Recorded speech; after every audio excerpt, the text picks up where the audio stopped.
Hi and hello there, Leo. Welcome new subscribers. My name is Yan. Returning is the buyers. Thank you po sa inyong walang sawang love and support for me. Kung hindi niyo pa alam yung papunta other channel, link down below sa ating description box. If interesado, ikit lamang yung link dyan para mapunta po kayo doon in araw-araw ay nag-upload tayo ng collective readings for all signs there, no? At kung interested pala kayo, no, sa personal reading, mag-message lamang sa the High Priestess at gmail.com. So, yun nga mga babes, no? So, wala tayo ditong gender, babae, lalaki, LGBT, lahat ay welcome. Pwede rin pong i-switch ang mga roles dahil possible na magkapalit-palit dahil general reading ito. At the end of the day, lahat ay may free will na free mong gamitin anytime, anywhere. So, if you happen pala na parang may ingay sa aking background, I'm sorry about that, mga babes, it's out of my control. Mag-focus na lamang po kayo sa aking voice. Thank you so much for your patience and understanding. So, Archangel Michael, Angel Guides, can we get messages for Leo, please?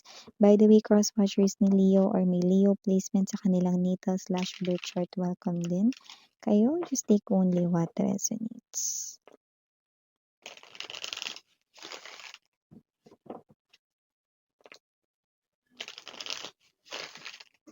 Okay, so let's go ahead and check these messages here. Leo. Six of Wands. Knight of Cups. King of Coins. Queen of Wands. Queen of Coins. Oh, the Queen of Coins and the King of Coins ay nandito. Lovers din. Bottom of the deck, Seven of Swords. Knight of Wands and the Hangman. So, nakita natin dito, no, that with the Six of Wands energy and the Queen of Wands, it looks like, no, meron ditong energy ng success sa iyong trabaho, kaperahan, or negosyo, ano man yung ginagawa mo dito, no. Possible na ito ay wala pa, pero mararamdaman mo na ang excitement in advance, Leo. At yun nga, no, kung ano man ito, no, ay possible na may kinalaman sa pwedeng designation, position, or title mo sa pinagtatrabahuhan mong company. If you're working in a company at meron ka mga colleagues, yan. Iba naman dito nung papansin na yung inyo ritong hard work ng inyong boss or ng owner ng company, maaaring mabigyan kayo ng breakthrough.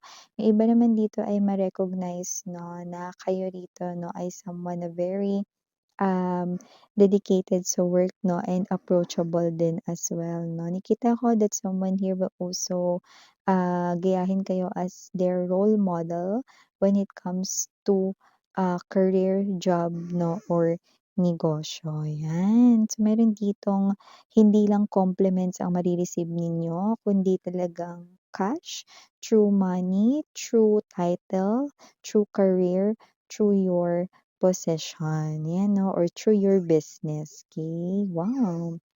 So, maliban diyan, meron din ditong energy na maaaring meron ditong mas bata sa edad na magkagusto sa'yo, okay, at ina-admire ka na niya actually ngayon, no. Possible na lumalim, no, yung pagkakaroon niya ng crush sa'yo. Bagay na yung iba, no, malalaman niyo talaga yan, no, na crush niya kayo, no. Iba naman, okay, hindi pa yun love, pero maaaring 'pag sinabi niya yan sa inyo, mag-blush kayo. Taray nung mag-blush. Yung kahit hindi kayo mag-blush on, 'no, para kayong mga babes, 'no, may pula sa inyo ritong mukha, ayan, sa inyong pisngi, 'yan. Para naman dun sa mga may in relationship, 'yan, nabubulol pa. We have here this Queen of Pentacles, 'no, and the King of Coins right in here and the Lovers. So, nakita natin dito, 'no, na perfect duo talaga kayo ng person mo, 'no. Kaya kung hindi niyo pa naiisipan na mag-join force sa negosyo, pwede niyo nang gawin 'yan ngayong taon dahil nakikita ko na magiging maganda ang inyo rito, no, na partnership hindi lang sa love, 'no, kundi pati na rin sa negosyo. Kasi may mga mag-partners na hindi negosyo yung nababagay for them. Actually, yun pa nga yung nagko-cause ng away sa kanila. But for you, Leo, iba ang nakikita kong vibe.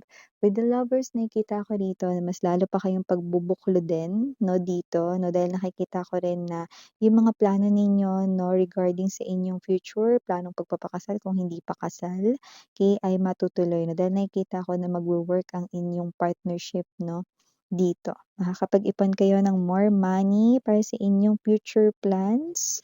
Or kung kayo ay mag-asawa na makakaipon kayo rito ng money para sa mga gusto niyo pa ritong bilhin or gawin or para sa education ng future kids or kung may mga kids na, 'yan, makakapag-ipon kayo rito, bongga. So, nakikita ko rin 'no, na yang person na 'yan ay ang someone rito 'no, na perfect match mo din 'no, kaya nagkakasundo rin kayo dito kasi parehas kayo rito ng goal, okey? At when it comes to loyalty and faithfulness na parehas din kayong gano'n. So, wala akong nakikitang someone na magge-get in the way. But Miss yan, meron ba diyan? Actually, oo. Meron ditong one of your ex or kung hindi mo ex, one of the ex ng person mo na posible rito na makita mo or makita niya ulit. Puwedeng magbalik rito 'no, sa taong ito 'no, ang energy ng baka makaganti lang sa'yo or whatsoever 'no. Hindi dahil may ginawa ka sa kanya or whatsoever or hindi dahil may ginawa ang person mo sa kanya, kundi panghihiganti kasi hindi nasuklian yung love or affection or puwedeng hindi siya pinili noon, 'yan.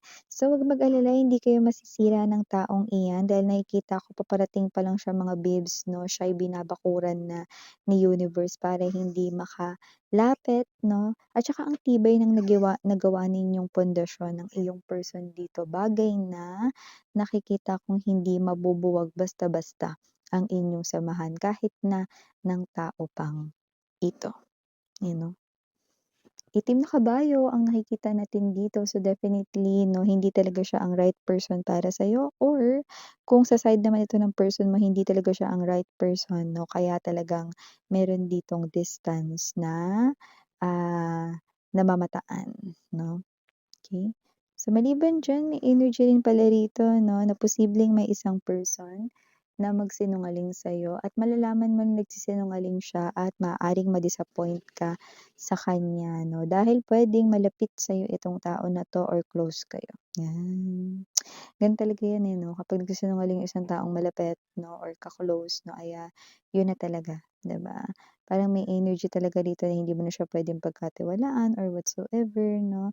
So, kasi naman 'tong energy na 'to 'no, guilty na nakikita ko dito 'no. Kahit ano pang maging excuse niya rito 'no, kahit pa yung excuse niya rito 'no, ay sinasabi niya na ginawa niya kasi kailangan blah, blah, blah 'no, nagsinungaling pa rin siya. Ang ending madi-disappoint ka pa rin. No matter ano man yung reason niya, kahit sinusubukan or susubukan mo siyang intindihin, you will still end up disappointed by this person, 'di ba? So, hindi ko rin alam 'no, kung hanggang kailan rito na parang magtatampo ka sa kanya or baka hindi mo siya kibuin. Kasi parang dito na nagkalamat, nabasag yung trust, eh. It could be a friend of yours, it could be someone nearby, okey? Ka-close mo actually. So, meron ka rin pala ditong mga future plans 'no, na puwedeng naisip mo 'yan nitong nakaraang taon or nitong mga nakaraang taon pa. Well, nakikita ko unti-unti mo na 'yang maisasagawa this year with the Hangman energy. Magkakaroon na diyan ng hulma ang mga plano mo lang dati. Ay bongga 'yan 'no. Yung iba 'no, maaaring 'yan yung plano mo rito 'no, na parang investing into money or investing dito 'no, into something na alam mong, magiging kapaki-pakinabang sa'yo 'no. At, nakikita ko na sisimulan or gagawin mo na 'yan this year, 'yan bongga. So, maliban diyan maaaring may baguhin ka rin pala sa iyong look, hindi ko alam kung yung OOTD mo ba 'yan, yung, pananamit mo ba or, maglalagay ka rito ng bangs kung wala kang bangs, new haircut ba ito, new hair color, mga ganyan. So, puwede rin naman 'no, na puwedeng ikaw ito na baka, what's this, mag-invest ka sa skin, baka may mag-try rito na kung morena kayo baka magpaputi naman kayo this time or yung mga maputi diyan maaaring, tone down kayo ng inyong skin color, may mga gano'n. So, whatever the case may be, It could be any basta nasa outside appearance mo 'no. It might not be something na magpaparitoke or what 'no, hindi naman yun talaga yung napi-pick up ko na parang a little change in your appearance, yan yung nakikita ko rito. Pero parang, 'pag tiningnan kayo ng mga tao sa paligid ninyo akala nila meron talaga kayong ginawang, something sa self ninyo 'no, like something na pinagkagastusan or bongga talaga 'no, wala. Okay, it's just the aura and the looks 'no. Kasi nag-iiba example, nag-iiba yung itsura ng isang person kung matagal ka nakita ng kasamahan mo sa trabaho or mga kapitbahay mo na wala kang bangs, 'pag nag-bangs ka at nagbago ka ng haircut mo isipin nila, "Uy, pumayat ka." O kaya, "Uy, alam mo parang" ewan ko, hindi ko masabi, parang naiisip sila rito na ang laki ng ginawa mo sa sarili mo pero yung totoo nagpagupit ka lang. Sa gano'ng klase ng energy. Oh, meron ka pala ritong paparating na mensahe, ang tagal mo daw hinintay nito na mensahe na ito 'no, mare. So, pare nakikita natin dito na itong mensahe na 'to 'no, ay paparating na sa'yo. Bagay na parang magbibigay rito ng sense of relief or kapanatagan sa'yo na parang, "Ay salamat, buti naman dumating na rin 'tong mensahe na 'to." So, hindi ko alam kung ito ba may kinalaman sa closure or what, kasi hindi ko naman nakikitang excited ka sa bagay na ito. Pero kung ano man 'yan, ang tagal mong hinintay daw ang message na 'yan. So, parating na 'yan 'no. So, yeah, ito yung mga messages right here for ya, Leo. Again, I'm your Yana Oni, sarang hayo, love and light. Annyeong.